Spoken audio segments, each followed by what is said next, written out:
Ladies and gentlemen, I am Angelica Espron from BSL Social Studies 3. Based on the topic that our teacher been discussed and classmate discussed, I have learned about the culture. So culture is the cause to many beliefs. Social forms and material traits of a racial religion or social group. It is the characteristic features of everyday existence such as diversion or a way of life that's shared by people in a place or time. Next is culture and society. I learned that this is culture and society is the study of anthropology and sociology. No human can exist and develop without its culture because the study of human society is incomplete without it. It separates us now culture and society separates from the animal society. Culture separates us from the animal society because man alone rational and intellectual being that entrance that can transmit it. Um, it's social experience to everyone, not to offspring, unlike animal. Now they do not have a system of or have a system or learning or transmission. Um, that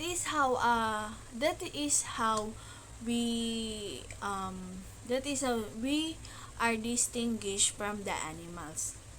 How society and culture are two most important and biggest concept in the study of sociology and anthropology.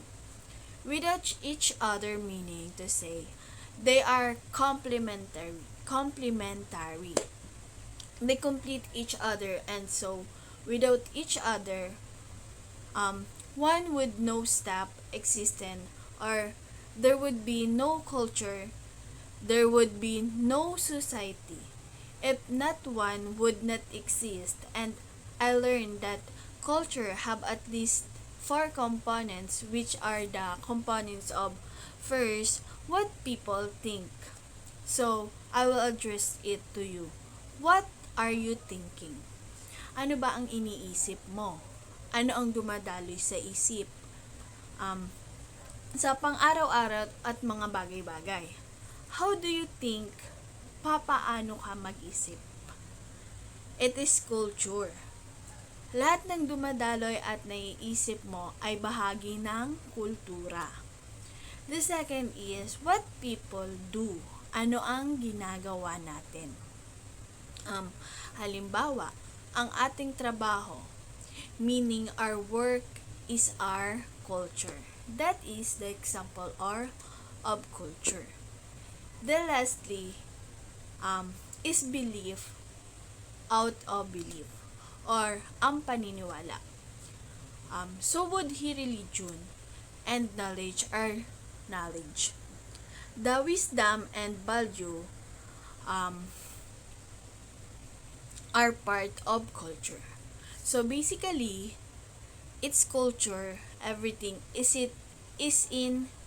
culture. From the time you wake up in the morning, what you do in the morning.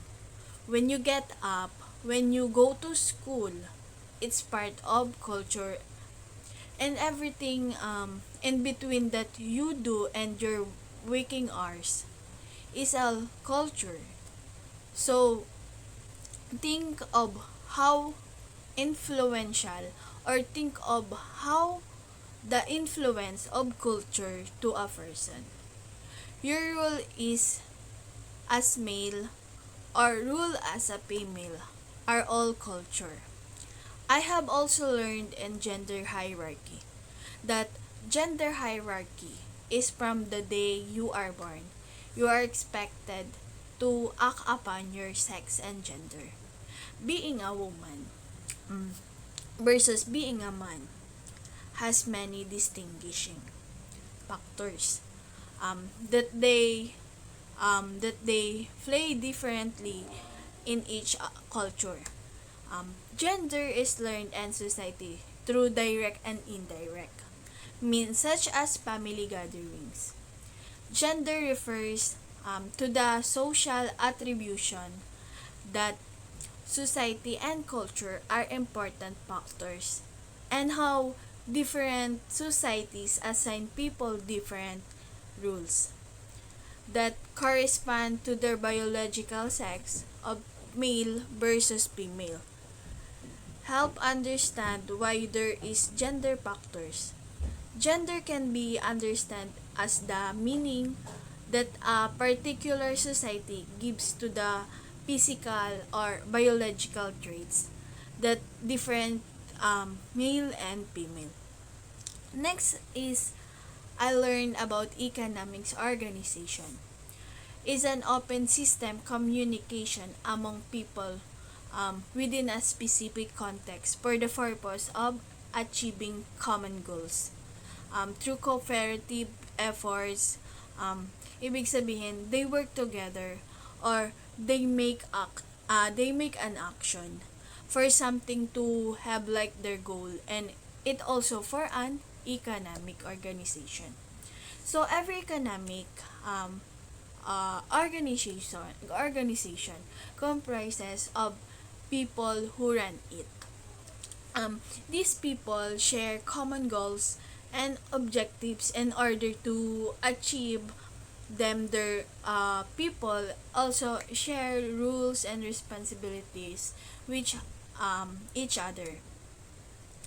An organizational structure is not an end but rather that means to an end.